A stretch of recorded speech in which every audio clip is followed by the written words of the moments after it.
फरीदाबाद में यूपीएससी की परीक्षा में 279वां रैंक लेकर फरीदाबाद के सेक्टर 28 के रहने वाले कनिष्क अग्रवाल ने न केवल अपने परिवार का बल्कि पूरे फरीदाबाद का नाम रोशन किया है। उनके इस रिजल्ट के आने के बाद पूरे परिवार में खुशी का माहौल है। रिजल्ट आने के बाद कनिष्क और उनके माता पिता को बधाई देने वालों का तांता लगा हुआ है। बता दें कि कनिष्क की एक छोटी बहन है जो MBBS की पढ़ाई कर रही है। पिता पेशे से इंजीनियर है और माँ गृहिणी है। अपने बेटे की इस उपलब्धि पर वह फूले नहीं समा रहे। कनिष्क के माता पिता ने बताया कि उनका बेटा शुरू से ही पढ़ने में काफी होशियार था। उसकी इसी मेहनत और लगन को देखते हुए उन्हें विश्वास था कि उनका बेटा एक दिन जरूर कामयाब होगा और आज उनके बेटे की मेहनत रंग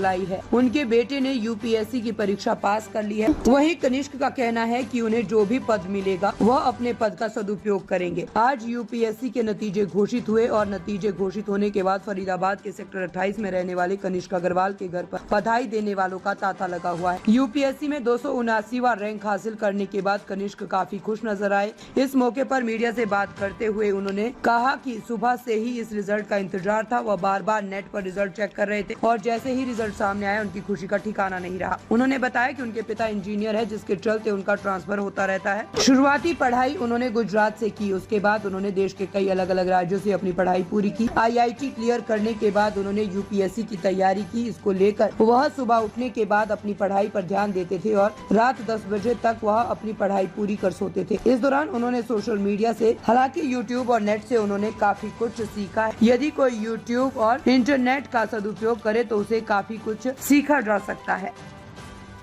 क्या महसूस कर रहे हैं? रिजल्ट आ गया, नतीजे की क्या उम्मीद थी? उम्मीद तो थी जी थोड़ी सी, क्योंकि काफी टाइम से मैं मेहनत कर रहा था। मैं इसके लिए बहुत ग्रेटफुल हूँ कि आज मेरा नाम आया इस रिजल्ट में। किसका फोन आया, पहले कैसे पता चला? ऑनलाइन वेबसाइट पे देख रहे थे सुबह से ही। आज उम्मीद थी कि आज रिजल्ट आएगा, क्योंकि 7 दिन के अंदर अंदर रिजल्ट आ जाते हैं, जैसे हम पहले भी देख रहे होते हैं। तो ऑनलाइन PDF आई 1:45 के करीब, उसमें नाम आया। तो नाम आया तो क्या लगा? रैंक आई, पहले विश्वास हुआ कि ये आप ही का रिजल्ट है? थोड़ा सा तो समय लगता है उसको सिंक इन होने के लिए कि अपना भी नाम आया। रोल नंबर चेक करते हैं, दोबारा नाम की स्पेलिंग चेक करते हैं और फिर जब मैं कंफर्म कर लेते हैं उसके बाद ही हम बताया फिर सबको रिजल्ट आया। कितनी बार चेक किया सुबह से आज आपने?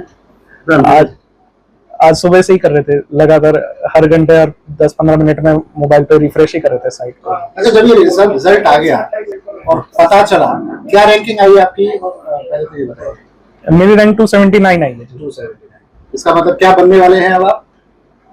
होपफुली IRS है, और इसमें तो जो रैंकिंग बाद में अपनी निकलती है उसके हिसाब से अलॉटमेंट होती है सर्विस की, लेकिन होपफुली IRS है। अच्छा, विश्वास हुआ पहली बार में जब नतीजा देखा, रिजल्ट आया? कितना समय लगा विश्वास करने में और फिर परिवार को विश्वास करने में? लगभग 4-5 मिनट लग गए। अपना बार बार एडमिट कार्ड से रोल नंबर दोबारा चेक किया, नाम की स्पेलिंग ढंग से चेक करी, सरनेम ढंग से चेक किया, और फिर उसके बाद पापा ने भी दोबारा स्क्रीनशॉट मंगाई PDF की कि मेरा ही नाम है कि नहीं है, और फिर उसके बाद विश्वास। क्या बोले परिवार का पहला रिएक्शन क्या था? काफी खुशी की बात है आज का दिन हम सबके लिए कि अपनी मेहनत रंग लाई है आज। बहुत सारे लोगों का सपना रहता है कि वो इस तैयारी कर पाए, कहीं इस रैंकिंग में वो आ पाए। क्या तैयारी की, किस तरह से तैयारी की आपने? अपना टिप्स बताइए नई जनरेशन को जो तैयारी कर रही है, जिससे वो सीख पाए कैसे आगे बढ़ना है। मैंने तैयारी 2019-2020 में शुरू करी। मैं पहले ऑनलाइन शुरू करी थी जब ये कोविड टाइम था। उस वक्त मैंने ऑनलाइन कोचिंग ली, यूट्यूब से सीखा, कोचिंग में एनरोल किया, और फिर उसके बाद मैं अपने घर पे ही रह के तैयारी करता था। मैं यही कहना चाहूंगा कि चीजों को गहराई से समझिए, चीजों में क्या लिखा है, उसके जो लिखा है उस पर ना जाइए, उसका मतलब क्या है उसको समझिए, और फिर उसको इंटरनलाइज करिए। आप सभी कंसेप्ट्स को सिर्फ आप मेमोराइज ना करिए, इससे बहुत हेल्प मिलती है। आजकल मोबाइल जो है ये दोस्त की तरह भी काम आता है और दुश्मन की तरह भी काम आता है। तो मोबाइल से कितनी दोस्ती रही और कितना गैप बना के रखा मोबाइल से, सोशल मीडिया से? मैं सोशल मीडिया जैसे कि WhatsApp, Instagram, Facebook, इन सब पर तो एक्टिव नहीं रहता हूँ, लेकिन YouTube से मैं काफी वीडियोस में सर्च करता हूँ और ऑनलाइन भी काफी न्यूज आर्टिकल्स को पढ़ता हूँ, और इंटरनेट को अपना दोस्त जो जितना बेहतर समझ ले वो उतना ही बढ़िया दोस्त रहेगा इंटरनेट। पढ़ाई की अगर पूछें तो कहाँ से पढ़ाई की, इससे पहले क्या किया, थोड़ा सा बताइए अपना सफर। मैंने जोधपुर से क्लास 10th और 12th करी है, उसके बाद आईटी दिल्ली से बीटेक करी है मैकेनिकल इंजीनियरिंग में, और उसके बाद मैं सिविल सर्विसेज की तैयारी कर रहा हूँ।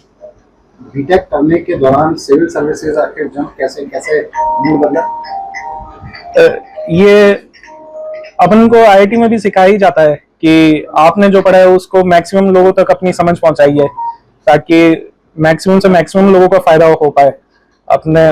और इसको मैं समझ पा रहा हूँ कि सिविल सर्विसेज एक ये प्लेटफॉर्म है जहाँ पे हम अपनी समझ का योगदान भरपूर दे सकते हैं और ज्यादा से ज्यादा लोगों के बीच अपनी लोगों के वेलफेयर के लिए अपना समय लगा सकते हैं। तो ये जो सफलता है इसका क्रेडिट किसे लेना चाहिए? मैं इसका क्रेडिट अपने माता पिता और अपने गुरुजी को देता हूँ।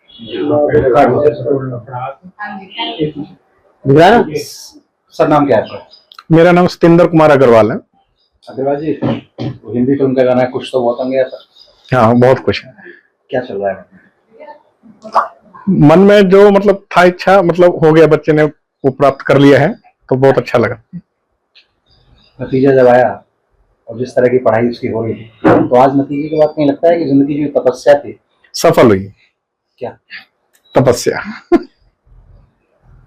तपस्या सफल हुई? क्या कहेंगे बेटे को? अब गले लगाया एक बार पिता ने बेटे को कि बेटे तूने मेरी जिंदगी का सपना पूरा कर दिया? मैं अभी गले नहीं लगा पाया क्योंकि अभी सबके फोन चल रहे हैं और सबके मतलब फोन चल रहे हैं और इधर उधर कुछ संभालना वगैरह पड़ रहा है, तो इस चक्कर में लगे पड़े हैं सब। पीठ कब ठोकेंगे और कब गले लगा के? नहीं, वो ठोक जाएगी बाबा ने